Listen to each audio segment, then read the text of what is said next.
In the winter of 1943, the world was a machine grinding itself to rust, and nowhere was that truer than in the shadow of Auschwitz, where the air smelled of ash and despair. The camp was a wound in the earth, its barbed wire like stitches holding back something worse than death. Among the countless souls caught in its jaws was Elias Cohen, a 32-year-old tailor from Krakow, with hands that could mend a seam as easily as a broken heart. Elias was no hero, just a man who'd once dreamed of a shop with his name on the sign, now reduced to a number tattooed on his arm. But in Auschwitz, dreams were contraband, and Elias clung to one thing, a memory of his daughter, Miriam, her laughter like a bell he could still hear over the camp's endless drone. Elias worked in the tailor's block, a drafty shed where prisoners stitched uniforms for men who'd rather see them dead. The work was grueling, the overseers cruel, but it kept him alive, barely. His fingers, once nimble, ached from cold and hunger, and his body was a scarecrow's, all bones and borrowed time. The camp was a symphony of suffering, the clatter of boots, the shouts of capos, the distant wail of trains unloading their cargo. But in the winter of 43, something else crept into Auschwitz, something that didn't march or salute, something that lived in the cracks of the stone walls and the silences between screams. It started with the whispers. They came at night, when the barracks were a tangle of shivering bodies and stifled sobs. Elias, curled on his bunk, heard them first, a low murmur, like a conversation just out of reach. Not German, not Polish, not any language he knew. It was a sound that didn't belong, like water running backward. He thought it was a dream, a trick of his starving mind, but the others heard it too. Old Jakub, who'd lost his wife to the gas, muttered about spirits, his eyes wild. Anna, a nurse before the war, said it was the wind, but her voice shook. The whispers grew, not louder but closer, seeping into the dark like ink into water. They weren't words, not exactly, but they carried weight, a feeling of being watched, of being known. The prisoners talked as prisoners do in stolen moments between labor and roll call. Some said it was the dead, restless in the ash that coated the camp. Others blamed the doctors, the ones in white coats who worked in Block 10, where screams echoed longer than they should. Elias had seen them, men with clipped voices and cold eyes, who took prisoners and returned them changed, or not at all. The rumors were vile, experiments, tests, things no God would allow. Elias tried not to listen, but the whispers followed him into the tailor's block, into his dreams. He woke, gasping, his heart a fist, and knew the camp was no longer just a place of men. Elmwood wasn't a stranger to fear. It had weathered floods and droughts, but this was different. The whispers weren't just in the barracks now. They were in the mess hall, where the soup was thinner than water, in the latrines, where the stench was a living thing. Elias heard them while he sewed, his needle pausing as the sound curled around him, a hum that wasn't music, but something older. Other prisoners noticed it too. Marek, a young Pole who'd smuggled bread, stopped eating, his eyes fixed on the ceiling. Rachel, who sang to calm the children, went silent, her hands trembling. The capos didn't hear it or didn't care, but the prisoners did, and it changed them. They moved slower, their eyes darting, as if the camp's walls were closing in. The whispers weren't the only strangeness.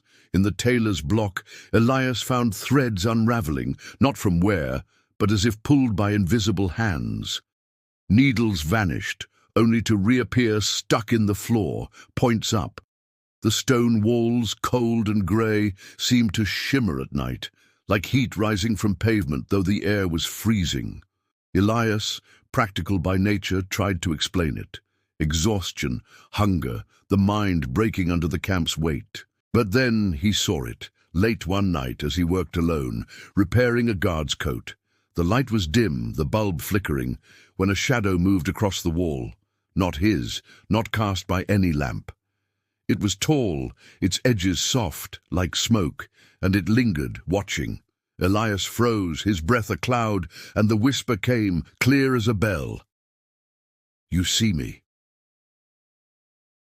His needle slipped, pricking his finger, and the shadow was gone, but the hum stayed, lodged in his chest. He didn't tell anyone, not at first. Fear was currency in Auschwitz, and Elias had none to spare. But the shadow returned, not just to him. Jakub saw it in the barracks, a shape that stood over sleeping men, its presence heavy as a storm. Anna caught it in the hospital block, where she bandaged wounds, a flicker in the corner of her eye that made her drop her tray. The prisoners whispered among themselves, their voices low, about a presence, not a ghost, but something older, something that fed on the camp's despair. Some said it was born of the experiments, of the pain carved into Block 10's walls. Others thought it was the camp itself, its stones soaked in suffering, waking to claim what was left. Elias, stubborn as the thread he sewed, refused to break. He thought of Miriam, her laughter, her small hand in his, and it kept him moving. But the camp was relentless. The winter deepened, the cold ablaid, and the whispers grew bolder. They followed him to roll call, where prisoners stood like statues, their breath fogging the air. They were there in the soup line, a hum beneath the clink of spoons.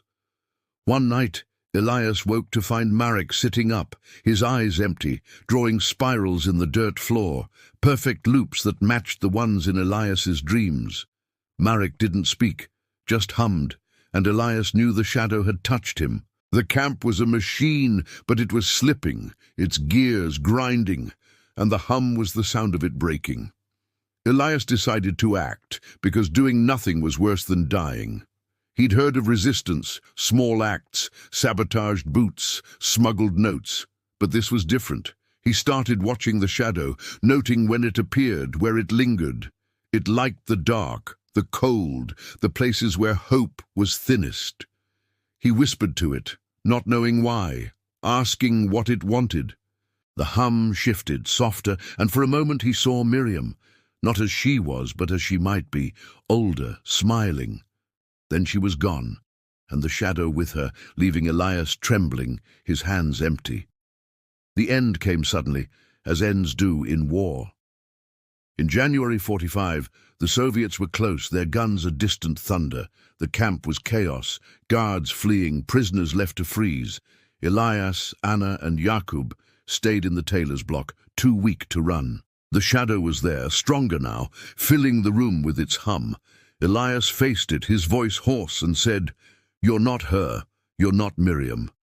The hum stopped, the air still, and the shadow dissolved, like ash in the wind. The camp was liberated days later, the survivors stumbling into a world that didn't understand. Elias lived, though he never saw Miriam again, her fate lost in the war's vast ledger. Auschwitz was left to rot, its stones silent, but Elias never forgot. He settled in a small town, opened a shop, stitched seams until his hands gave out. Sometimes at night he heard the hum, faint, like a memory of pain. He didn't talk about the winter of 43, when a shadow walked the camp, born of suffering or something older, its spirals drawn in the hearts of the lost, waiting for the world to turn dark again.